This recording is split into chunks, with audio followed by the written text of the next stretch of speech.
Takeaways from Biden's State of the Union address. When President Joe Biden took to the House chamber on Tuesday for his annual State of the Union address, his message was one of unadulterated optimism, even in the face of open hostility. The spectacle of Biden smiling and offering a pointed riposte through multiple rounds of heckling from some House Republicans was, in many ways, an apt illustration of his presidency and a useful preview of his likely 2024 candidacy. A majority of Americans say he hasn't accomplished much. Many Democrats aren't thrilled at the prospect of him running for re-election, and he faces clear disdain from most Republicans. But Biden powered through. Delivering what was widely viewed as a test run for his re-election announcement, Biden claimed credit for progress made during his first 2 years in office while stressing the job isn't finished. He faced sometimes unruly Republicans, with whom he spiritedly sparred from the podium on spending cuts. The feisty display drew cheers inside the White House and offered the best preview to date of the energy Biden hopes to bring to the campaign trail soon. The speech carried a strain of populism rooted in strengthening the middle class, vintage Biden, but delivered at a pivotal moment for his political future. No president enters his State of the Union wanting to recite a laundry list of accomplishments and proposals, but, almost inevitably, the speech often veers in that direction. Biden's was no different, even as the president sought to tie everything together with the refrain of "finish the job," a phrase that appeared 12 times in his prepared text.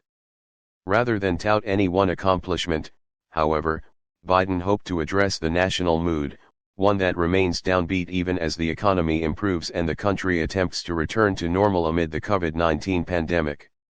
Here are 6 takeaways from Biden's State of the Union. Biden spars with sometimes unruly Republicans. In a room full of elected officials, identifying an adult shouldn't be difficult. Subscribe our YouTube channel and click our bell icon for new videos. Return to normal amid the COVID-19 pandemic. Here are 6 takeaways from Biden's State of the Union. Biden spars with sometimes unruly Republicans. In a room full of elected officials, identifying an adult shouldn't be difficult. But heading into Tuesday's speech, both Republican leaders and Biden's team telegraphed a desire to act as the night's adult in the room, the mature voice seeking common ground and lowering the temperature. For the first 45 minutes of Biden's address, that appeared to be the play for both sides. But when Biden began castigating Republicans for plans that would slash Social Security and Medicare, the decorum dropped. His accusations seemed to provoke Republicans, who lobbed accusations of liar from their seats in the chamber. That in itself wasn't unprecedented. What happened next was rarer. Biden leaned into the opening, responding and engaging his hecklers. "I enjoy conversion," he quipped, suggesting they were in agreement on the need to protect the programs for senior citizens. For Biden, House Republicans act as a useful foil as he prepares to announce his intentions for 2024. His justing on Tuesday was the best glimpse of how he'll approach his candidacy, at least until a Republican opponent emerges from the GOP primary process. White House officials were thrilled by the off-script back and forth. "Couldn't have written a better moment," one official said. More than the substantive back and forth, one official noted how it appeared to animate Biden in real time. "He gets energy from his audience," the official said. "It's not a new view on how Biden operates. His advisors constantly talk about how he finds his energy from engaging with people." Biden and his team believe a serious focus on governing contrasts favorably with House Republicans, who they accuse of threatening to send the nation into default and piling up distractions as they investigate the president and his family. House Speaker Kevin McCarthy entered the speech vowing to treat Biden respectfully, and urging his Republican colleagues to do the same. It was a tall order, given the loose grasp he has on his conference and the propensity from certain Republicans for stunts. As lawmakers like Georgia Representative Marjorie Taylor Greene interrupted Biden, McCarthy was silent, but his glare into the crowd spoke for itself. Later he found himself shushing his conference multiple times as outbursts interrupted the president. Showing vigor. For the 3rd year in a row, Biden set the record for the oldest president to deliver an address to a joint session of Congress. It's an underlying fact of his presidency, no one older has ever served. As Biden prepares to ask voters to keep him in office until he is 86, it was critical he look and sound like someone who is able to keep doing the job. His delivery was energetic, even if he stumbled over a few of his prepared lines. When Republicans interrupted him, he responded quickly, deftly turning their heckles back around into challenges. Over the weekend at Camp David, aides set up a podium, microphone, lights, and teleprompter in a conference room inside the Laurel Lodge for Biden to practice his speech with his team. The potential for hecklers was something White House officials had in mind as they prepared for the speech. At the White House, a similar setup has been used in the map room to practice the address. Aides were focused on the message, but also the language, ensuring the speech lent itself to a vigorous presentation. After all, for many in Biden's television audience, Tuesday's speech was one of the only times they actually heard and saw the president this year. Vintage Biden. Perhaps more than his previous two addresses to Congress, Tuesday's speech was salted with riffs and lines that appear nearly every time he speaks, inherited wisdoms from his father, anecdotes about inequality and his views of the middle class. So many of you feel like you've just been forgotten, he said, directly appealing to a demographic that used to vote reliably for Democrats but has more recently turned to the GOP. Amid the economic upheaval of the past 4 decades, too many people have been left behind or treated like they're invisible. Maybe that's you, watching at home, he said. You wonder whether a path even exists anymore for you and your children to get ahead without moving away. I get that, he said. Appearing for the first time in front of a divided Congress, Biden also leaned into his record working across the aisle, even as he faced heckling from Republicans.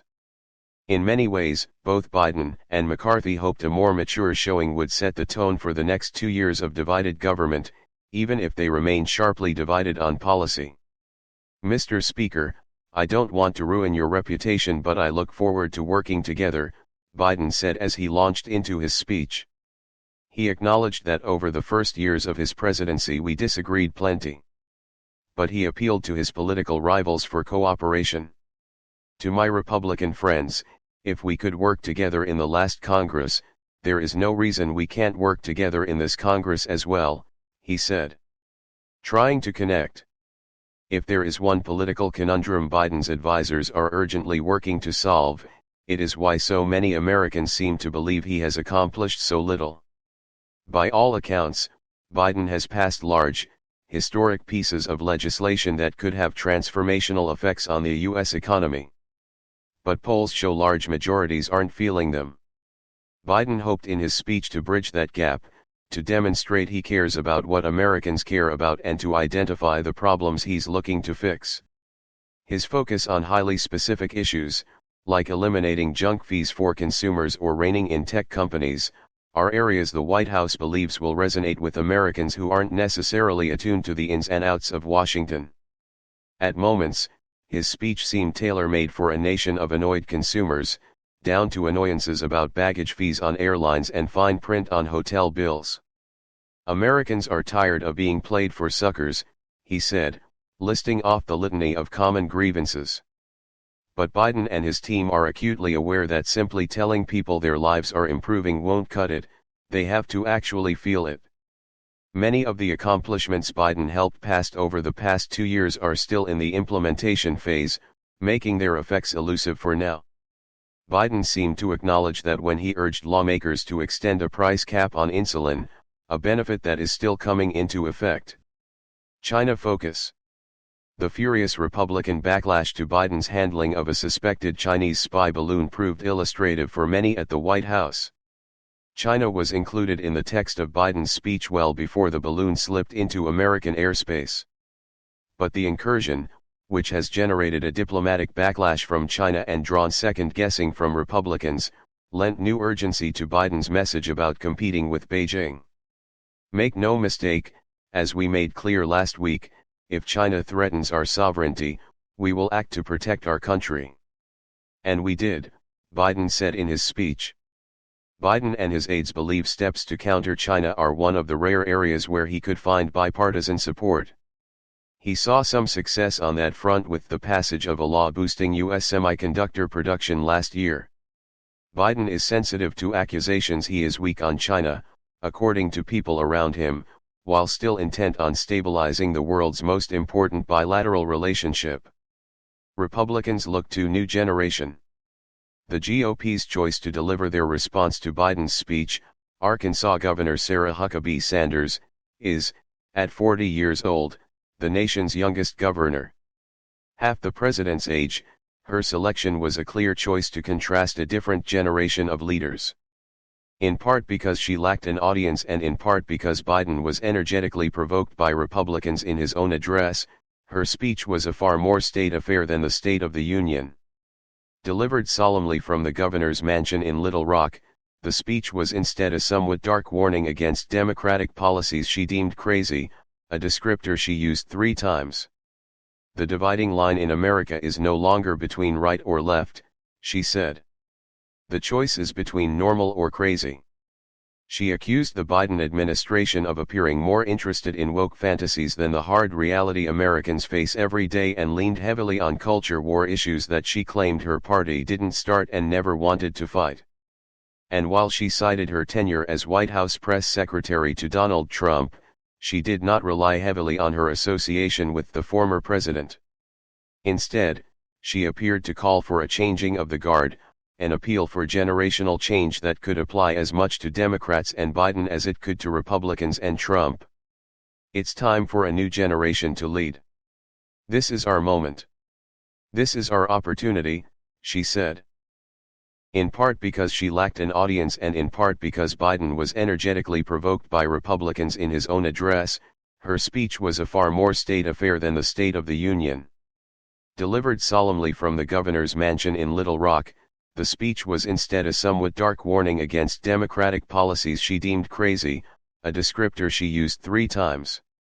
The dividing line in America is no longer between right or left, she said. The choice is between normal or crazy. She accused the Biden administration of appearing more interested in woke fantasies than the hard reality Americans face every day and leaned heavily on culture war issues that she claimed her party didn't start and never wanted to fight. And while she cited her tenure as White House press secretary to Donald Trump, she did not rely heavily on her association with the former president. Instead, she appeared to call for a changing of the guard, an appeal for generational change that could apply as much to Democrats and Biden as it could to Republicans and Trump. It's time for a new generation to lead. This is our moment. This is our opportunity, she said. It's time for a new generation to lead. This is our moment. This is our opportunity, she said. Subscribe our YouTube channel and click our bell icon for new videos.